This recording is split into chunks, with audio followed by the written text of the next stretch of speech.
श्री असदुद्दीन ओवैसी जी। मोहतरम चेयरमैन साहब, आपका बेहद शुक्रिया। मैं इस मोशन की मुखालिफत में खड़ा हुआ हूँ। सर, मैं शुरुआत में हबीब जालिब का एक शेर पढ़ना चाहता हूँ। आप उर्दू जानते हैं और लॉ मिनिस्टर भी उर्दू जानते हैं। हबीब जालिब ने कहा था कि हुक्मरान हो गए कमीने लोग, खाक में मिल गए नगीने लोग, हर मुहिबे वतन जलील हुआ, रात का फासला तवील हुआ, आमिरों के गीत जो गाते रहे वही नामो दाद पाते रहे, रहजनों ने रेजनी की थी, रहबरों ने भी क्या कमी की थी। सर, मैं अभी सुन रहा था हमारे शिंदे ग्रुप के शिवसेना के पार्टी लीडर अपनी तकरीर कह रहे थे। कहा कि 6 दिसंबर में जब बाबरी मस्जिद को शहीद किया जा रहा था तो उस वक्त के वजीर आजम नरसिम्हा राव पूजा कर रहे थे। आप ही ने कहा और कहा कि मुझे डिस्टर्ब नहीं करना। तो ये बड़ा अजीब मौका है कि बीजेपी की ताईदी पार्टी ये कह रही है कि नरसिम्हा राव ने कहा कि मुझे डिस्टर्ब मत करो, मैं पूजा कर रहा हूं, और जिसने रथ यात्रा निकाला, इन दोनों को मोदी सरकार ने इस मुल्क का सबसे बड़ा सिविलियन अवार्ड दे दिया, सबसे बड़ा सिविलियन अवार्ड दे दिया। तो ये बताता है कि इंसाफ जिंदा है या जुल्म को बरकरार रखा जा रहा है। तीसरी बात यह है कि सर, इस ऐवान में सियासी पार्टियां आएंगी, चले जाएंगी। आप आए, मैं आया, हम भी चले जाएंगे। मैं इस जमीन की गिजा बन जाऊंगा, ये ऐवान तो बाकी रहेगा। मगर सर, मैं ताजुब कर रहा हूं कि लोकसभा मुख्तलिफ आवाजों में कैसे बोल सकता है। लोकसभा तो एक ही आवाज में बोलना चाहिए, और लोकसभा भी भारत के संविधान आइन के बेसिक स्ट्रक्चर का ताबे है। और सर, ये इसलिए कह रहा हूं कि 16 दिसंबर को ये ले कर देता हूं। 16 दिसंबर 1992 को इसी लोकसभा ने एक रेजोल्यूशन पास किया था। आप इजाजत दीजिए तो मैं पढ़ता हूं सर। दिस हाउस, अच्छा, ये गुलाम नबी उस वक्त के मिनिस्टर थे, आज नहीं है, उनका नाम नहीं लेना चाह रहा था। This house strongly and unequivocally condemns the desecration and demolition of the Babri Masjid at Ayodhya by and at the instigation of forces represented among others by VHP, RSS and the Bajrang Dal, which has caused communal violence in the country. Such act of vandalism was carried out not only in violation of order of Supreme Court, but amounted to an attack on the secular foundations of our country. This House expresses anguish at the happenings and wishes to reiterate its resolve that it will ceaselessly endeavor to uphold the secular and democratic traditions of our country and for the maintenance of rule of law. और एक paragraph है, नहीं पढ़ूंगा। मैं ताजुब कर रहा हूं कि जब इस ऐवान ने एक रेजोल्यूशन पास किया तो हुकूमत आएगी जाएगी, और हुकूमत ये मोदी हुकूमत जश्न मना रही है जो 6 दिसंबर को हुआ। तो ये एक बात है सर। चौथी बात यह है कि सर, नहीं, 6 दिसंबर के ऊपर कोई जश्न नहीं है। राम मंदिर के निर्माण की जो प्रतिष्ठा हुई है उसको संबोधन कर रहा है, और वो सर्वोच्च न्यायालय के द्वारा तथ्यों के आधार पर दिए गए निर्णय के कारण से हुआ है। सर्वोच्च न्यायालय का निर्णय है, तो तथ्यों के आधार पर निर्णय है। वो विषय आपने बोल दिया, ठीक है, ओके। परंतु जो मंदिर का निर्माण है वो नियमानुसार सर्वोच्च न्यायालय के निर्णय से तथ्यों को देख करके। और एक सेकंड, आप इस्लाम के बहुत जानकार हैं, विद्वान हैं वैसे भी अब कानून के। यदि किसी अन्य धर्म के स्थान पर मस्जिद बनाई जाए तो शायद उसको मान्य नहीं किया जाता। अभी एएसआई ने, सुप्रीम कोर्ट ने स्वीकार किया है कि वहां पर राम मंदिर था। तो इस विषय केवल यह है कि वहां पर राम मंदिर ठीक बना कि नहीं बना, वो विषय हो गया। तो कृपया इस पर यदि आप कुछ बोले तो बोलें प्लीज। सर, मैं आपको गलत साबित कर दूंगा सर भी। और मैंने रुक तो जाइए बड़ी इज्जत के साथ सर, मैं आपकी बड़ी इज्जत करता हूं सर। आपको मैं कोट कर रहा हूं सुप्रीम कोर्ट का जजमेंट, पैराग्राफ 1222 रोमन 17, उसमें लिखा गया है, the destruction of the mosque took place in breach of the order status को and the assurance given to this court, the destruction of the mosque and obliteration of Islamic structure was an egregious violation of the rule of law. Egregious का मतलब जो छोटी मोटी अंग्रेजी में आती है वो क्रिमिनल एक्ट कहा। और सर आपने कहा था कि वहां पर मंदिर को तोड़कर बनाया गया। सर मैं आपके सामने ये तमाम चीजें लेकर दूंगा, सुप्रीम कोर्ट के जजमेंट के पैराग्राफ्स हैं जिसमें सुप्रीम कोर्ट ने एएसआई की रिपोर्ट को नकारा। उन्होंने कहा कि मंदिर को तोड़कर मस्जिद नहीं बनाई गई थी। सुप्रीम कोर्ट ने कहा, ये सुप्रीम कोर्ट ने कहा। अब और मैं रख दूंगा, आप पढ़ लीजिए, आप पढ़ लीजिए। अच्छा सर मैं अपनी तकरीर पर आ जाता हूं, मैं अपनी तकरीर पर आ जाता हूं सर। तो मैं अपनी बात कर देता हूं सर।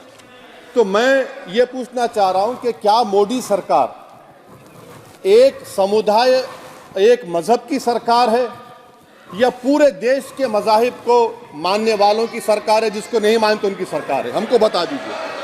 क्या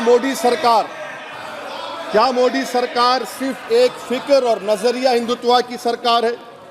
क्या इस देश का, इस गवर्नमेंट ऑफ इंडिया का कोई मजहब है? इस वतन अजीज सबके मजहब को मानता है। सर मेरा मानना है कि इस देश का कोई मजहब नहीं है। क्या ये सरकार 22 जनवरी का पैगाम देकर ये बताना चाहती है कि एक मजहब को दूसरे मजहब के मानने वालों पर गलबा और कामयाबी मिली? क्या आइन इसकी इजाजत देता है? क्या ये पैगाम आप जब ऐवान से दे रहे हैं तो 17 करोड़ मुसलमानों को आप क्या पैगाम दे रहे हैं, ये मैं आप पर छोड़ता हूं। सर 49 में धोखा हुआ, 86 में धोखा हुआ, 92 में धोखा हुआ, 2019 और 22 में भी इस ऐवान के जरिए हमको धोखा दिया जा रहा है।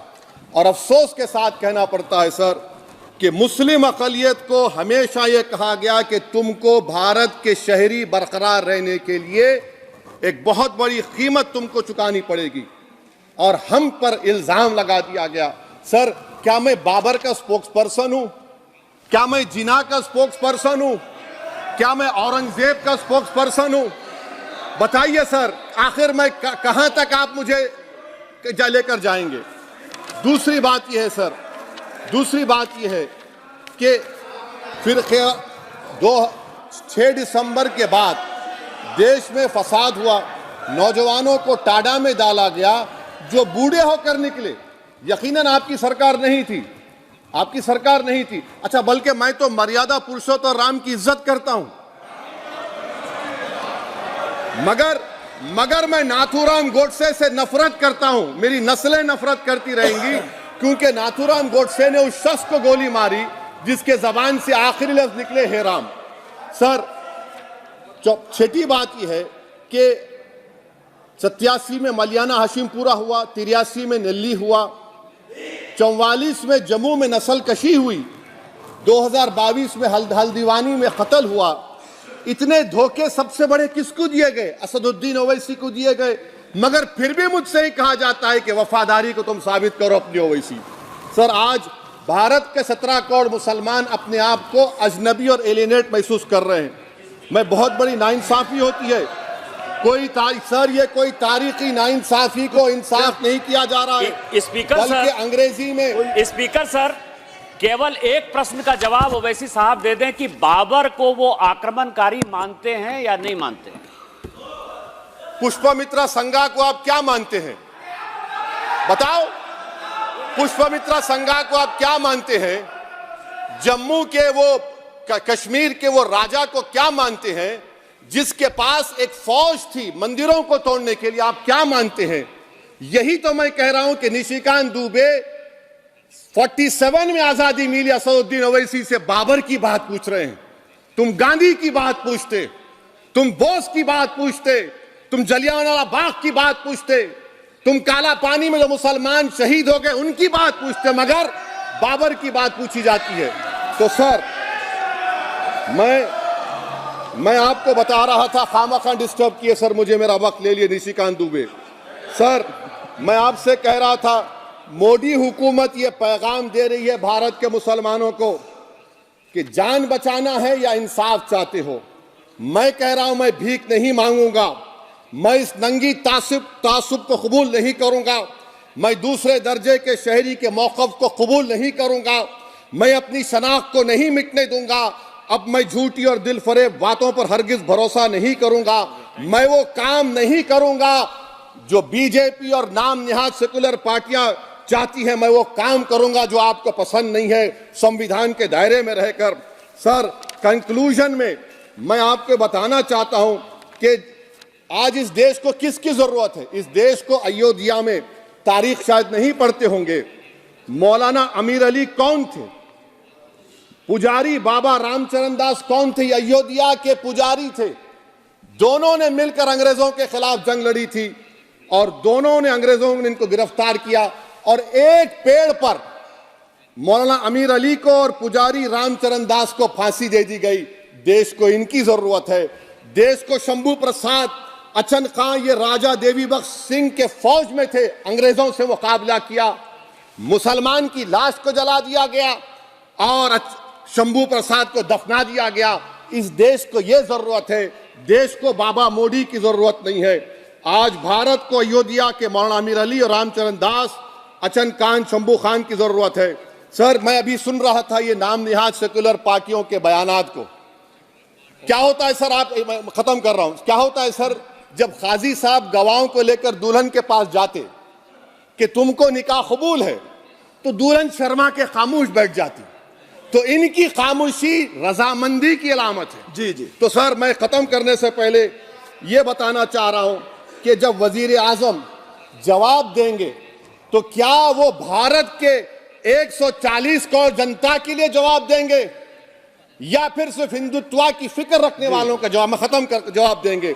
मैं ये देश, दुनिया, मुसलमान देख रहा है। सर, मैं आपको ये भी बताना चाह रहा हूं, आखिर में कंक्लूड कर रहा हूं सर, 1 मिनट चाहिए, 1 मिनट चाहिए सर।